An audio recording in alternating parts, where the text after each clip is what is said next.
Mickey and I'd go up, and he'd go, because he was an altar boy, he'd go, and I'd say, now you tell me, you meet me here right after, and we'll go home. But I went on down to meet my friends. Then he'd come and tell me what happened then? who said what, because they got two priests in there, so it sort of buggered us up for a while. So then he told me who said what, and that, you know, so then when I went home, my mom put the questions to me.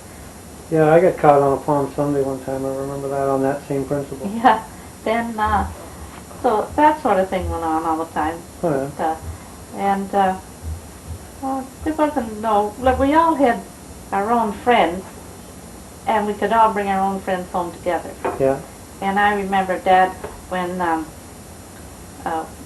there was one time there that it was so crowded every Sunday night, but they'd go over to the neighbors and play bridge 2-3 nights a week, and you know, and that. Yeah. But Grandma was home, and one night there was a mouse in the kitchen, and Art or George had the gun to shoot.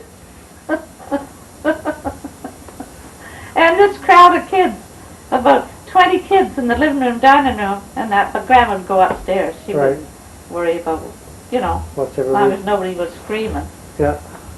So we carried on. In fact, one night they didn't go out, Mom and Dad, and the kids kept coming and coming and coming, and when the final rap comes at the door, Dad was on his way upstairs. He said, "You come in if you can get in."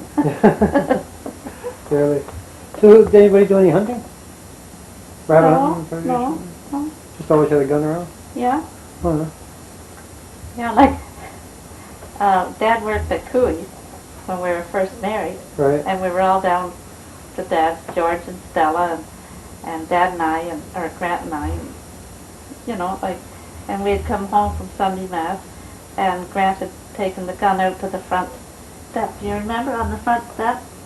And we were having a shooting session. Oh, really?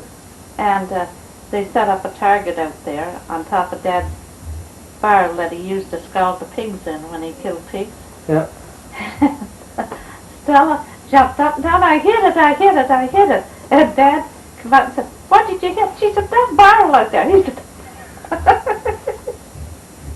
he was very perturbed.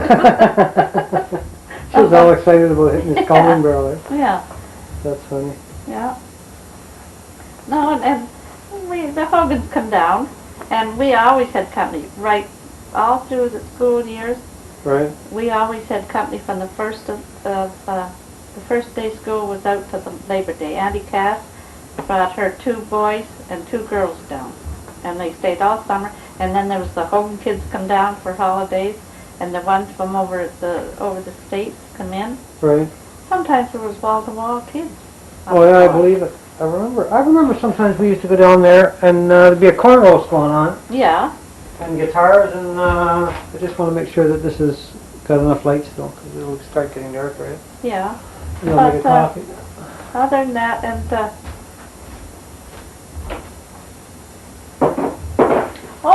and funny story, Grandma. When Grandma Richardson lived with us.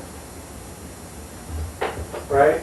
And every time the pipes went afire, they'd say, "Grandma, the house is on fire," and Grandma would run for her purse, take it outside.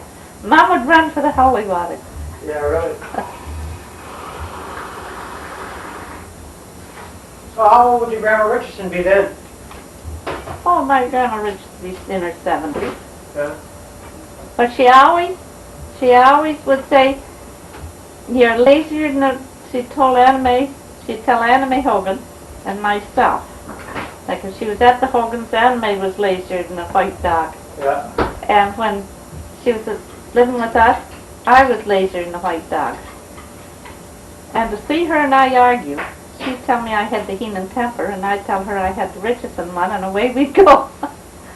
And just to look at us, you could tell whose temper. Yeah, really. It's only a little both. Yeah. No, we've had some good memories, and we've been a close family all our Yeah, lives. I know. We don't live on each other's doorstep, but we're close. Yeah. Just like you guys are. Yeah. You do your own thing, but when you get together, you can laugh like the devil at things that happen. Oh yeah, that's for sure. Yeah. So